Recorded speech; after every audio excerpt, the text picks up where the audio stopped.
G'day, I'm Neil and my handle is Wiley11.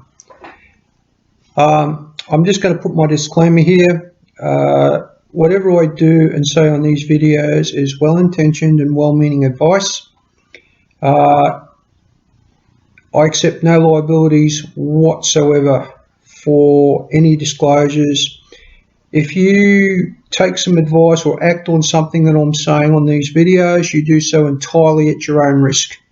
I'm doing it based on my experience. These videos are my attempt to give back to YouTube for the help and assistance that YouTube has given me. So once again, you follow along or follow advice from these videos entirely at your own risk.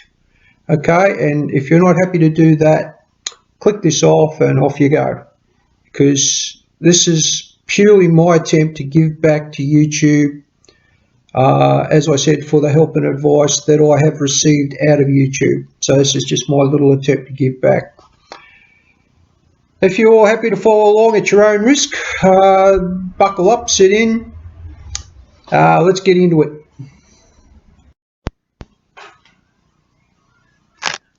Hey, welcome back. I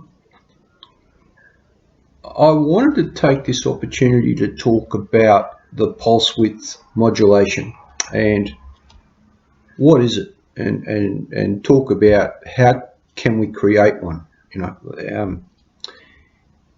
Let's talk about what it is. PWM, pulse width modulation. Now that little thing comes up a lot. It comes up pretty much everywhere that there's anything to do with digital, anything. At the heart of it is a pulse. Okay. And the thing about the PWM, the pulse width modulation, is that it has a duration, right? It has a magnitude, and it has what they call a duty cycle. So they're the three things to know about it. It's got a frequency, a modulation, how tall, how big it is, and a duty cycle. They're the three components to it. And when you think of it in those three components, it sounds a pretty simple thing. And the most simple kind of PWM is the on-off switch. It's as easy as it gets. The on and off,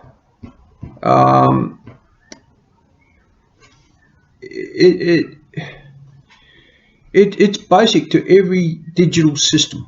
Everything that you can think of that has a digital controller has at its heart a PWM. And that is why it's such an important thing. And it helps sometimes to understand that. So what I'm going to do is I'm going to do some stuff about PWMs. I'm going to swap cameras here in a second.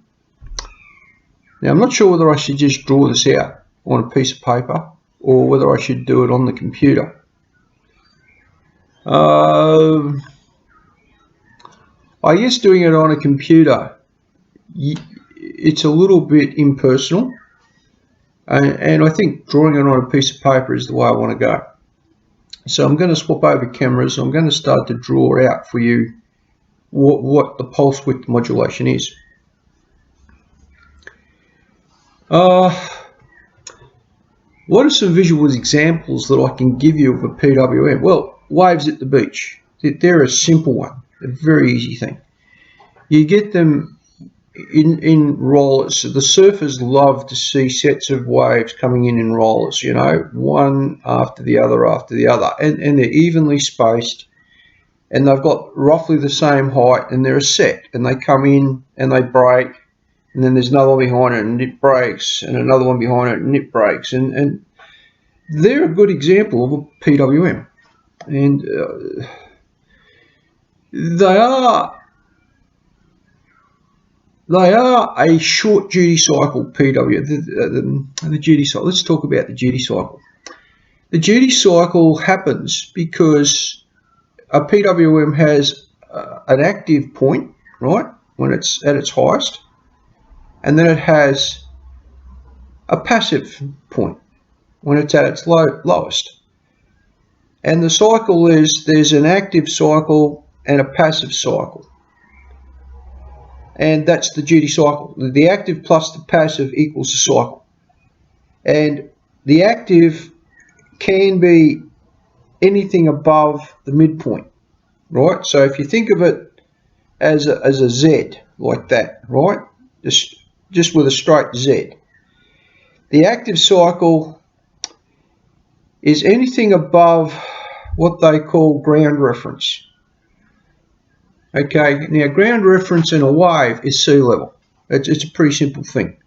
So if you think of your ground reference as the ground, as sea level, well, the wave, everything above sea level is active, and everything below sea level is passive, or at sea level is passive. Now waves, I don't know if you know it, they kind of dip a little bit below sea level because there's this concept of continuity of energy. It's one of Newton's laws. It's a continuity of energy. What it says is that energy doesn't just stop just because it changes, right? It wants to keep going in a direction. And if you change it, it's going to bend the direction. You know, if it hits a dead thing, it's still going to have some kind of, you know. And this phenomenon, there's a guy called Gibbs that worked with electrical currents. And we're going to talk about the PWM with electricity. We're going to talk there. The reason for that is, again, it's at the heart of every digital device. But if you think of it as a wave, when you look at the rollers rolling in, right, you don't notice Gibbs phenomenon. You can't see it until the wave breaks, and then you see it because the wave has hit something that's stopping it, but it wants to keep going, so it topples over the top, and that's the continuity of energy. It keeps going, and that's what causes it to go over. In electricity, that's known as Gibbs phenomenon, and there's a thing called the Fourier analysis. And what that does is it puts a mathematical equation to that continuity, right? You can work out the frequency of electricity, and electricity travels AC current. Okay, alternating current has a frequency. Every alternating current has a frequency, and as such is a PWM. Every AC current is a pulse width modulation. It modulates. And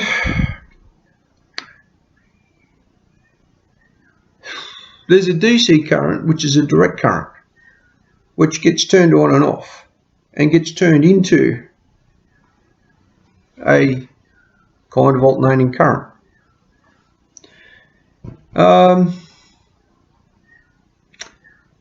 don't know. I don't know where to go because there are literally an infinite number of options that we could talk about off of a PWM. Infinite. When we talk about the duty cycle, the active bit and the passive bit, the active duty cycle is normally the one that's referred to. The passive one is less referred to in science. And the reason for that is that active plus passive equals 100%. So when they talk about, say, a 50% duty cycle, right, that means it's active the same amount of time as it's passive. So that's a balanced duty cycle, completely balanced. The high bit's the same as the low bit. So computers love balanced duty cycles, love them. Okay, and the reason for that is that it's very easy to tell what a 1 is and what a 0 is. Very, very easy, right? And it's very easy to read the 1s and 0s if they're coming at you in balanced cycles. So the duty cycle is like this, right? It's a pulse. and that forms what they call the internal clock or the internal timer. And in line with the timer bit in the computer, there's a data bit, and data bits line up with the timer bits, so the computer can read with regard to what they call reference voltage, whether something's a 1 or something's a 0. So if it's at reference voltage, it's a 1, and if it's at 0, it's 0. It's that simple. And so they line up timer bits with data. They line up the duty cycle, right, with the data bit, right? So that whole cycle on off on the timer forms 1s and 0s. So it starts there at 0 and goes up and it's 1. So that PWM is the clock by which it reads, it talks.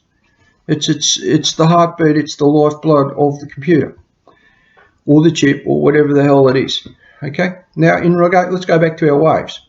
In our waves, it's more like a 30-70 duty cycle, where the wave is about 30%, and then you have the trough, and it's about 70%. So there's a 70% of the duty cycle to the next wave, and that, you know, you can see the wave, and it's nice and full-bodied, and it's under the surface and everything else, and it's about 30%, and then there's this trough, and then you come up into the next wave. Well, it's not 50%; it's a little less. Okay, it's somewhere between 30, depending on how big the waves are. But the cycle changes based on what they call, I had it before. I had it. All right. The volume of the wave, okay, the power in it, okay.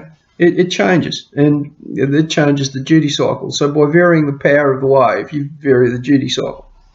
It's a lovely analogy. If they're at 50%, you know, that's the wind acting on the waves and pushing them close together, and then you get waves that break over the top of other waves, and, you know, everything goes to crap, you know, because the cycle's broken, and you have chaos. And in computers, if that happens, you blow a motherboard, or you know, have a power surge. All right. I still haven't worked out what I call it. The magnitude. That's what I was trying to say. The magnitude is the power. The power of that thing is in its magnitude. All right. So we've spoken about it. 10-minute introduction of what PWMs are, power pulse width modulations. And we're going to limit our talk to electricity because it's something I'm passionate about, and it's at the heart of every digital device. Now, I'm just going to show you something here. This thing here, right? And that's a little chip. And I think that one there is an A20. It could be anything. I can't read it.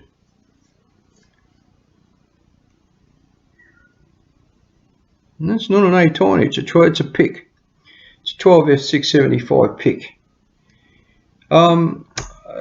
What it has in common with the A20 is that they both have at their heart an 8-bit processor, or 16-bit processor. 16-bit. They're definitely not 32-bit processors. Okay, they have a 16-bit processor. They're very, very common in equipment, and that little chip there, that PIC, right? That does all sorts of jobs. It's a very common PIC. It's cheap, it's easy to procure, and it's at the heart of many digital devices like alarm systems and you know, security things, and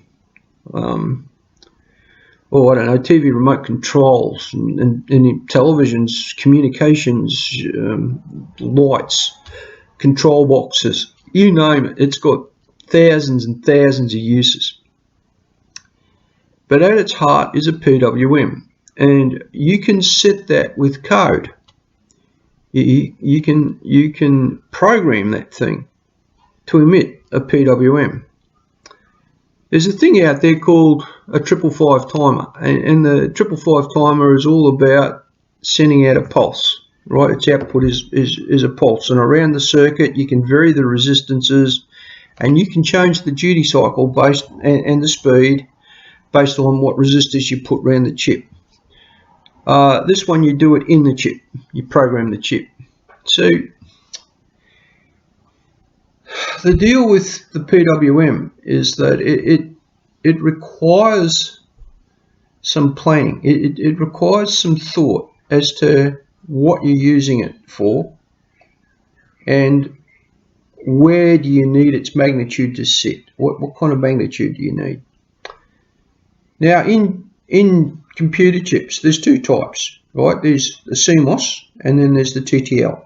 They're the two major. There's others, they're out there, but in general you're talking about CMOS logic or you're talking about TTL, and the difference between them is defined by their references. So let's start with CMOS. CMOS has a positive to negative reference, right? So it splits the zero, right? Zero sits in the middle and it goes from positive voltage to negative voltage. And where that's useful is when you change the polarity of something. For example, in a motor. A motor works by north-south, and then it inverts its polarity and it goes south-north, north-south, so that north's always attracted to the south. So by reversing the polarity, it moves, right? That's how a motor moves, an electric motor. A CMOS chip does that beautifully because you can invert the polarity simply by putting a pulse width out of a CMOS chip, right? So you can change north and south by inverting the polarity, you know. It inverts the polarity by changing it from positive current to negative current.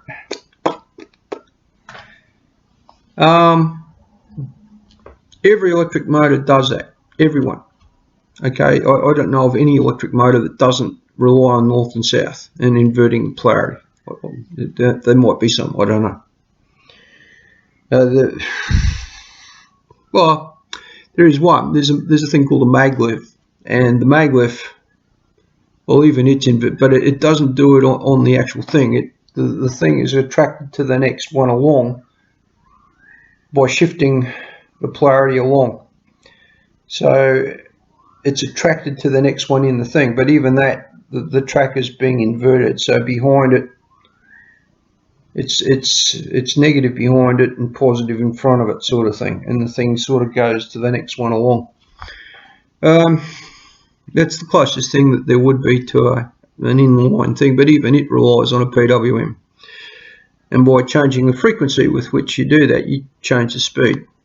Now the frequency controls the speed, right? So that happens for everything. Its basic unit is called a Hertz, which is 1 cycle per second. 1 Hertz is 1 cycle per second.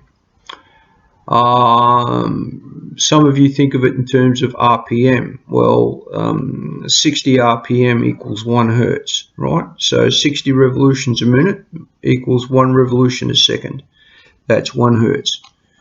So 1 Hertz is 60 RPM. So you can do it, but 600 RPM is 10 Hertz. Okay, that's the equation. So you can do quick calculations between Hertz and RPM if you want it. In electricity, we talk in Hertz. The reason we do that is because we have kilohertz, megahertz, you know, ultra hertz, I suppose. TVs and phones and things like that, they tend to work in megahertz ranges. Things like radios come down a little bit. They come down into kilohertz. But radio frequencies are the most common things that you're going to come across, and they happen all over the place. Some of them are done in light, so your remote control uses an infrared light which pulses at kilohertz to some receiver somewhere. There are standards for these things, so they're very, very strictly controlled and legislated. So you have to understand the PWM very, very clearly in order to work in those environments. So the PWM is at the heart of everything in our modern society that's digital. Analog is different. Okay, analog is different. It relies on controls, and it relies on controls that are designed by magnitudes. So when a magnitude is hit, the control activates. And when the magnitude is not there, it doesn't activate. So simple thing might be this little LDR. Let's see if I've got one. I have. This little thing here is an analog control, right? It's working on resistance, which is governed by the amount of light hitting that surface. So it changes based on the amount of light, and that's analog. There's nothing digital about it. Got my finger on it here. This one. Okay. That one there. This one is also analog. It relies on turning that knob. It's a potentiometer. The resistance varies in relation to the position of the knob. Analog. Nothing digital about it. And yet it can form part of a digital circuit. Based on the reading it gets back from that, it generates some digital pulse. Now, pretty much every digital device gets data or gets input from something and produces output. Okay? It can convert some analog signal, such as a potentiometer or a light dependent resistor, LDR, and generate some kind of reference voltage based on that level, right? And it'll come out as a number. It'll just repeat the same number over and over and over. It's reading it in a cycle. And then something else can, if it's synced to the same cycle, can understand that. So the two cycles have to be in synchronization. Okay, so if I'm talking on a phone to somebody else, then those two phones are operating at the same frequency. Right? If this phone's at a different frequency, I can say whatever I like. And this thing over here is never going to understand it. Right? It's going to be some garbled mess. Now, this is why we can have multiple conversations, because we've got a number of frequencies that we can use for phones, and we've also got different, like in megahertz cycles, right? That's 1 million blinks per second. 1 megahertz, right, is 1 million blinks per second. It's a very short amount of time. And you can get a lot of information into 1 second. It's an eternity. 1 million bits of information can flow. So you can change where the bits are. And you can have multiple conversations on that same frequency. Literally multiple conversations. All transmitting at the same frequency. And what happens is they have a little key that says ignore me or listen to me, and if it picks up the key, it goes, oh, that's for me, and it listens, and then it finds the end key and it stops listening. So that's how phones work. And because things in our brains happen in moments, right, the quickest thing a brain can react to is a moment, is about, I think it's about 100 milliseconds or something like that. It's about 1/10 of a second. I think that's right. I could be wrong with that. You know, some people react faster, but generally speaking, it's about 10 milliseconds, 100 milliseconds. So we can trick the brain, all the time, and we do it with things like this computer screen, in the screen you're watching. We're tricking your brain. We're not blinking all these lights on at the same time, right? They're all little lights, very tiny ones, and they're all blinking on and off faster than your brain can react to that. So what you see is an image, one image, and it might be blinking on and off at 60 Hertz or 70 Hertz. At 50 times a second, you're not picking that up. If you want it to be sharper picture, well, you blink them on and off faster, and you get a sharper image. So, you know, you can get sharp motion, right? As I wave my hand through there, you can sharpen that motion. It might appear blurry based on the fact that your screen, you know, you might see my hand actually after images of my hand as it's moving through the screen. And if you want to get rid of those after images, what you do is you change the refresh rate of the screen to the same rate as the pixels on the camera that took it. And then all that blurriness disappears.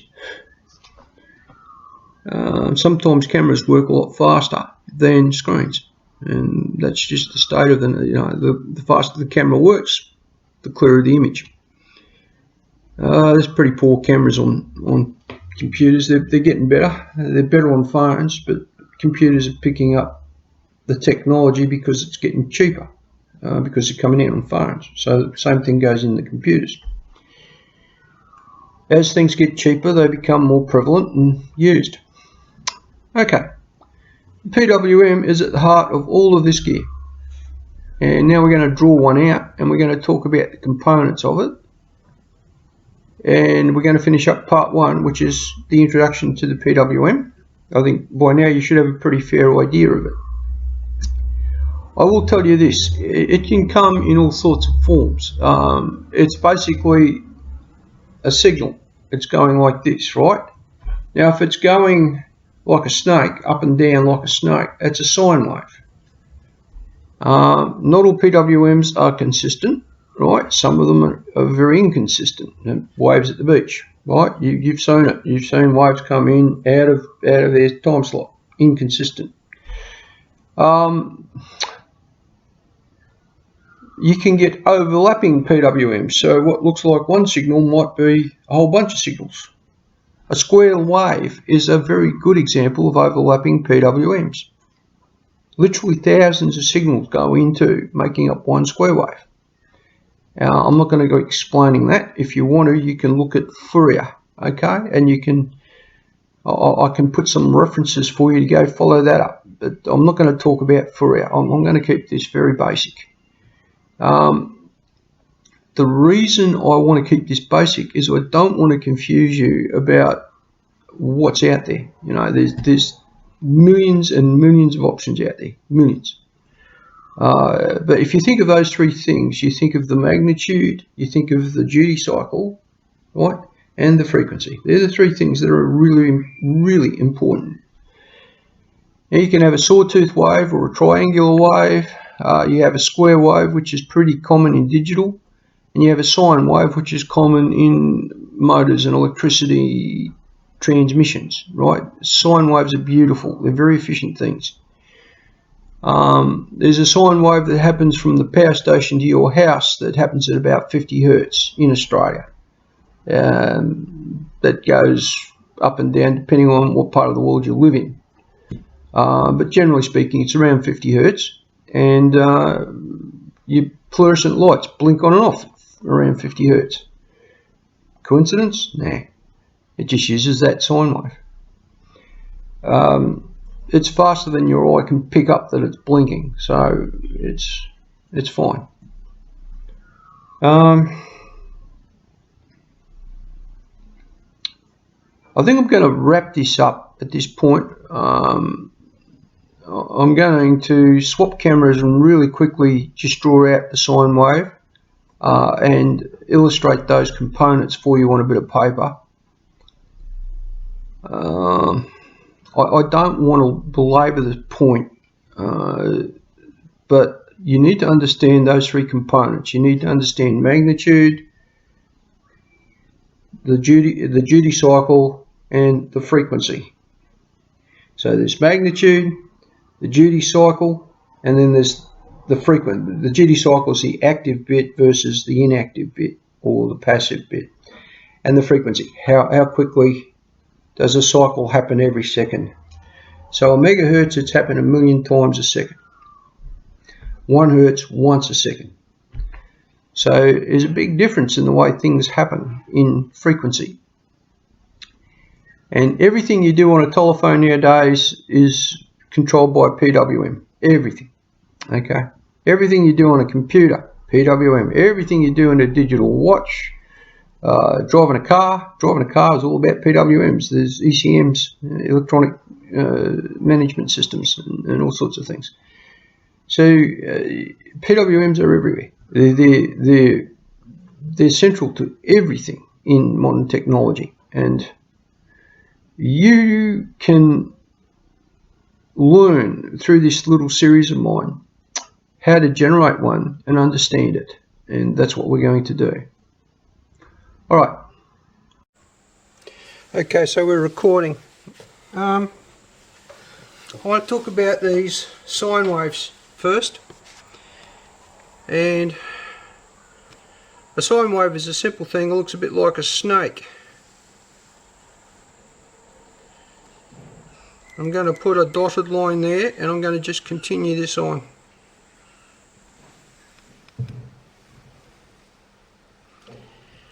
And for the purposes of this, I'm going to put our grid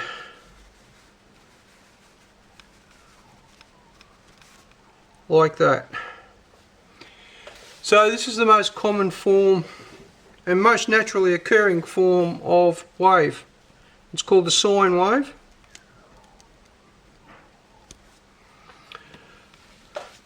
It has an active duty cycle here, and it has passive duty cycle here, if that's 0, and it's and 0 is reference. Now you can nominate all of these things. So you can nominate where to set reference. You might set reference down here at -2. It might be at +2. Okay? You can set your reference anywhere you decide with your software. But when you're reading a sine wave, everything above reference is active and everything below it is passive. Does that make sense? So this is our, from the line here to the line here is our duty cycle.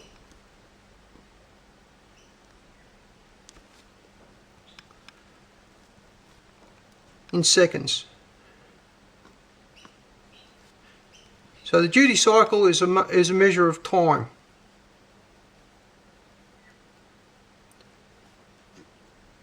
So our x-axis is time,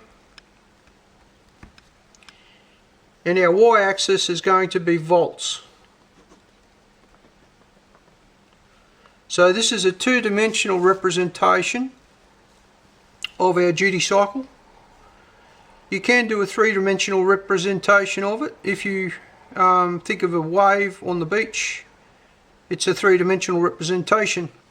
If you think of it being sliced, this is what you're going to see. 0 could actually be down here. Alright, so that could be 0. This is a 50% and 50%. So this is a 50-50 duty cycle. It's very, very common. AC power from a motor, an electric generator, comes out typically like this. Probably not exactly because there's a lot of noise and distortion, but generally speaking it looks a lot like that. I'm going to draw a second one down here using the same scale. And this one I'm going to call a square wave.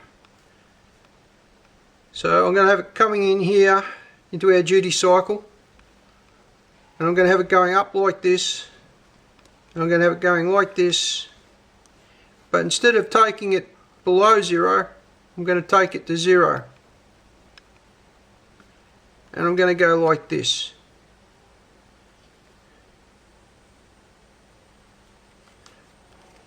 So here's our duty cycle, here's time,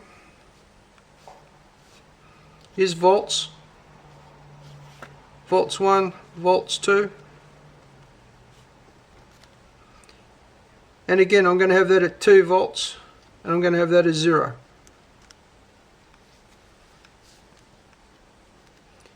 And this is 1 second. Same scale on both of these graphs. So if this goes back in time, that's what you would see. If it goes forward in time, that's what you would see. And this is a square wave.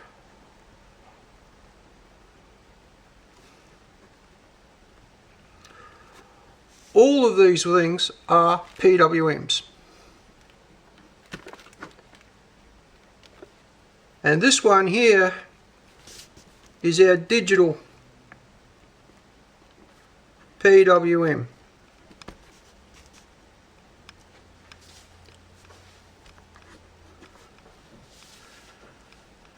And it has a 50% duty cycle. So this is 500 milliseconds. 1 second. So there's 500 little thingos there and 500 little thingos there to there. Now computers operate in these ones, microseconds, which means there's 500,000 there and 500,000 there.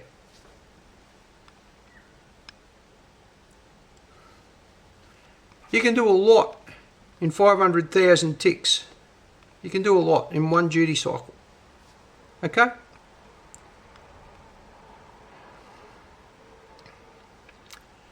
Alright, let's keep moving along.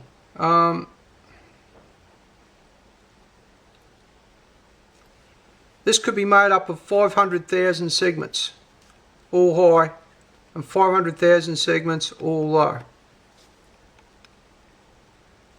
The computer is doing these ones, right? Just looking underneath, it's doing these ones. Where each one of those represents one cycle of the CPU. And they're exactly 50%. Right? So inside our 500 milliseconds, 500,000 of those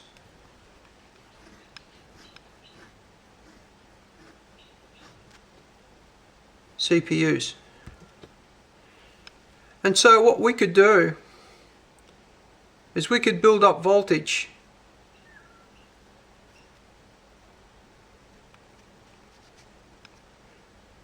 right?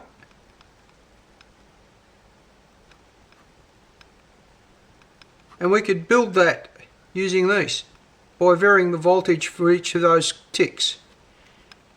Right, so the step size here is also important, and this is the magnitude.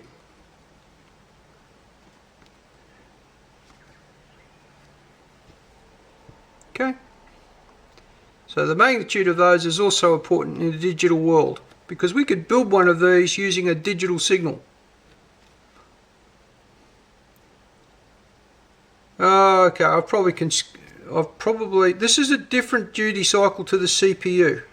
The CPU is always 50%. But this could be dot dot dot dot dot dot dot dot dot dot dot like that. Dot dot dot 75% active.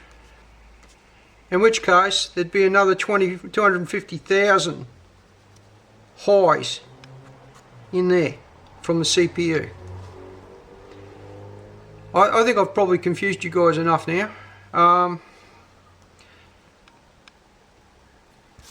I'm going to turn this over. Looking at our duty cycle,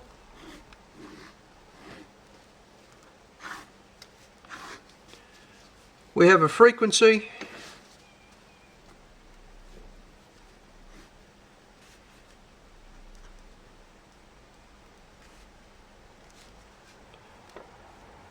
right?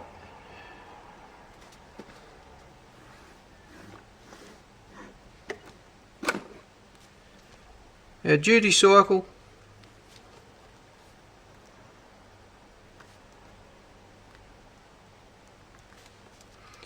this is 1 second.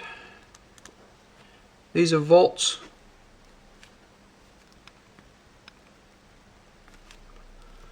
And we're going to call that 2 volts, and we're going to call this 0.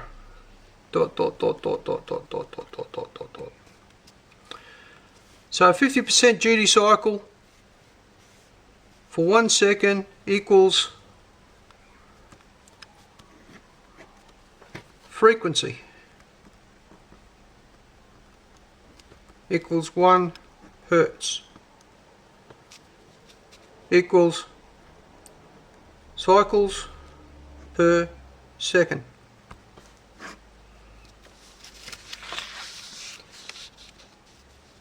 The volts out here is our magnitude.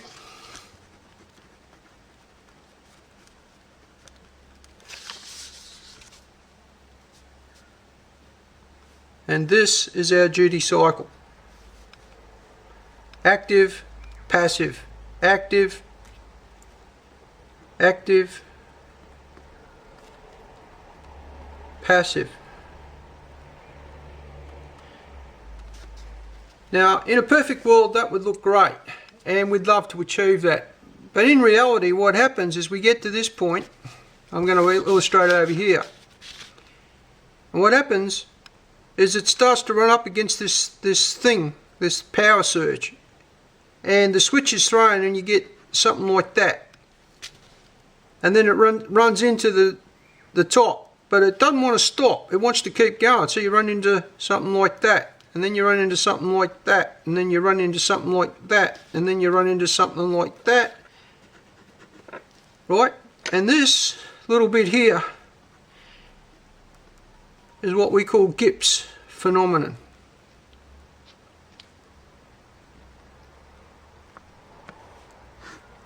And Mr. Gibbs is a problem because the computer doesn't like this. So what we do is we chop this little bit out in our code.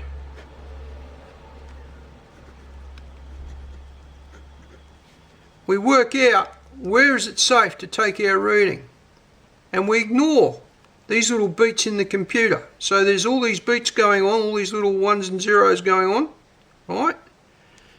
And for however long we think that is, we ignore it. And that is called debounce.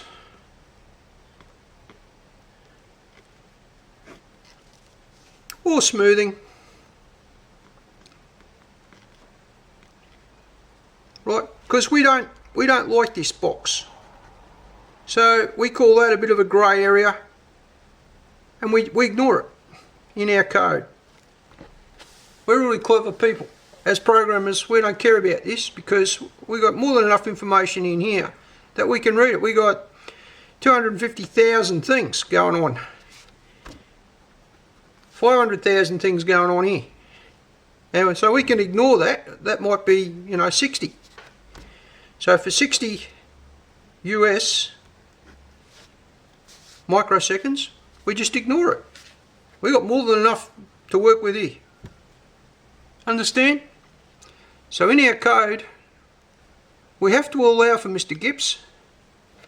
Right? We have to take this little slice of information and throw it away. Because we don't want it. We want this. Tick, tick. We don't know what's going on here. Mr. Gibbs. We got no clue what this is. Because the computer doesn't understand that. That's not a 1 or a 0. That's a mess. It's going from 1 to 0, or it's going from what to what. We don't know. We don't understand that. No problem. We'll just ignore it. Everybody's happy. Except me, I'm standing on something. Alright, so there it is, the PWM. Now in sine waves, right, in sine waves, these things, you can have it doing this.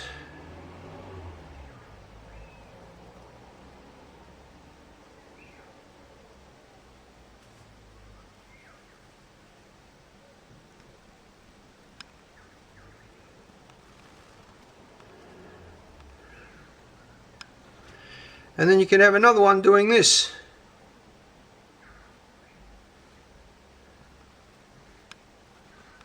And then you can have another one doing this. Right? And what happens is if you're just reading the peaks and you make a determination, you get one of these things. This is Mr. Fourier. And if you want to find out about that and how these things are made up of literally hundreds of these things, you go look at Mr. Fourier. Go research that. I'm not going to do that in this series. But everything's a sine wave. Even you can get what they call a sawtooth wave, these ones, right? Now in the old days, you heard about AC to DC to AC inverters. They used to put these things out and call it AC current. And they were terrible, right? What inverters should do is put out a sine wave. Some of them put out sawtooth waves, some of them put it out square waves. Because it's easy to flick a switch on and off to produce this. With software, you do it this way and you can produce a beautiful flowing sine wave. So PWM nowadays is created with hundreds and thousands of these little sine waves. And they put in what they call a bandpass filter. So the bandpass filter chops out all this middle bit. And what you're left with, so if your bandpass filter is chopping out that, and it's chopped so it doesn't do anything with that, all it sees are these numbers up here. By putting these bandpass filters in, you get your square wave. Likewise, you can vary the voltage and get this effect. Alright, I think I've confused everyone enough. Everything starts with these parameters here, right? So, you've got an active duty cycle, passive duty cycle, you've got a debounce, right? You've got to, you can nominate what the debounce time is going to be. You've got a frequency and you've got a magnitude. So they're the things, they are the components. They are the components of your PWM, your object. And we are ready to rock and roll on doing a flowchart. Okay, so that's going to be the end of part one. What we've done is we've talked about a pulse width modulation. We've shown you it can be thousands of different types and have millions of applications. It's central to every digital device known to man, right? And it's got a magnitude, it's got an active duty cycle and a passive duty cycle, and it's got a frequency. And then we talked about this little bit called the debounce, or the smoothing bit, where because we've got continuity of motion, we get this fluctuation which the computer doesn't understand, and we don't want to be in that. We don't want to be taking readings inside that zone. So we want to call that debounce. We just want to ignore it. Now in our PWM software, can we do debounce? I don't think we can, because what we've got to do is we've got to give some indication back to our user that we recommend a debounce period of X. And you'll notice that our flowchart didn't talk about debounce or smoothing. We will talk about that in our software when we use our PWM. So we're actually going to go right through now from designing the PWM inclusion and then using that inclusion in a piece of software so that you can see how you can write a module that you can use again and again and again and again and again and again and again. And if it's written well, you will use it again because it's got sanity checking in it. It's got all the bits you need to have confidence in it. Now, having confidence in software is big. It's huge. It's like saying, I can rely on that to do what it's saying it's going to do and not even have to worry. When you find reliable software, use it. And when you get used to using reliable software, you are reluctant to change what you're doing. The only reason I change software is if I can get an advantage out of doing it. If some advantage comes from doing it, if it's more efficient, if it saves power, time, energy, saves me, saves my end users, saves something, I will consider using it. Otherwise, I leave things alone. Now, I've got systems out there in the field that I wrote over 35 years ago that are still used to this day. And the reason they're not changed is that they work extremely efficiently. I was thinking about managing power way back when I first started to use software. I can tell you that we were thrilled to see 1 megabyte hard drives. I mean, they were the size of a small truck. They were literally, no, they were the size of a shoebox. They weighed roughly the equivalent of a small truck. But they were a 1 megabyte hard drive. We loved those things. We thought they were brilliant. Portable storage. You didn't have to go back to some mainframe somewhere to get, or go through reams and reams of cassette tapes. You know, you had cassette tapes which went into cassette players which talked to your computer. I'm not kidding. We had those when I started to write software. And so I was always taught to write efficient code. When I say taught, I taught myself. I always had in mind what would happen if this or what would happen if that. Now, the hardware around it has changed, but the software is essentially still the same. It's got inputs, it's got outputs, and the inputs and how we got from inputs to outputs is the same bit of code. It's just modified in some way so that it works with modern equipment. That's essentially the same code. Now, if you get to that point where you're writing like that, where people use your code and they pick, who wrote that? Oh, Neil wrote it. Oh, beauty. They know they can rely on it. They just pick it up and they just use it. Now, sometimes I've had people come back and say, blah, blah, blah. You know, your code doesn't work. And I'm like, what planet did you fly in from? You know, but they were quite right. The code didn't work because they were trying to make it do something it was never designed to do. Oftentimes when you get a specification from an end user, they don't understand what they want. If I write something to get you from there to there, well, obviously it might get you from there to there to there to there to there. And I never intended that you would do that with the software. I just wanted you to get from there to there. That was a spec. I didn't understand you were doing these ones, right? And the users, they'll go out and they'll run that until they filled up the hard drive. Well, you know, I didn't know you were going to fill up a hard drive. That wasn't the specification. I still wrote my software that it was efficient on the drive.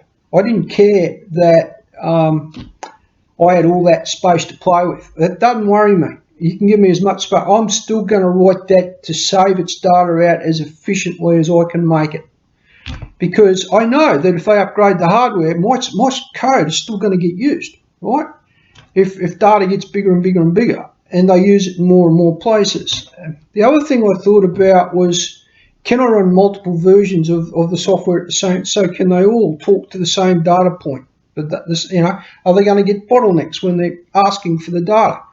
I always wrote with some kind of a little lag just to make sure I had data before I went ahead and acted. Always. I've always done that. In all of my code, if I set a trigger or set a switch, I will always debounce it. Always. Always do it. I've always done that. A little patience with the software. 60 beats of the CPU is nothing, right? It is nothing. Well, you've got 500,000 of those things to play with. 60 is nothing in the scheme of things. And if that means your code runs more reliably because it's getting good information and you're not getting bad reads, well, people are going to rely on your software. Now, in medicine, in the medical field, it's absolutely, there are standards for that. And there are set amounts that you've got to discard. You can't run a software piece if you're going to get a spurious read, okay? Because life and death decisions are made on what you're telling the doctor. This is critical to learn right now. And in the end of this part 1, what you've done is taken your first understanding of what a PWM is. And by now you should be a little bit overwhelmed. You should be saying, well, geez, that's a lot of information. Well, it's 3 bits of information: a magnitude, a duty cycle, an active duty cycle, and a frequency. Right? 100% equals 1 duty cycle. So active is the percentage it remains high, or in the active part of the cycle. So there can be a relationship between magnitude and active, right? That can happen. Now in CMOS it drops below 0, and that's a different way of thinking. It's still the same process. It's just that you've got to rethink what passive means. Passive just simply means it goes negative. That's all it means. All right, I'm going to leave it at that. I'm going to end off part 1, and I'll see you back in a little bit for part 2. So if you liked what you saw, please like the video, subscribe to the channel. Don't forget to support my company, nightglowmanufacturing.com, so that I can keep making these videos. I want you to make good decisions, do good things, and let's all get along. Let's make life a lot easier for everyone when we all get along. And I'll see you guys at the next video.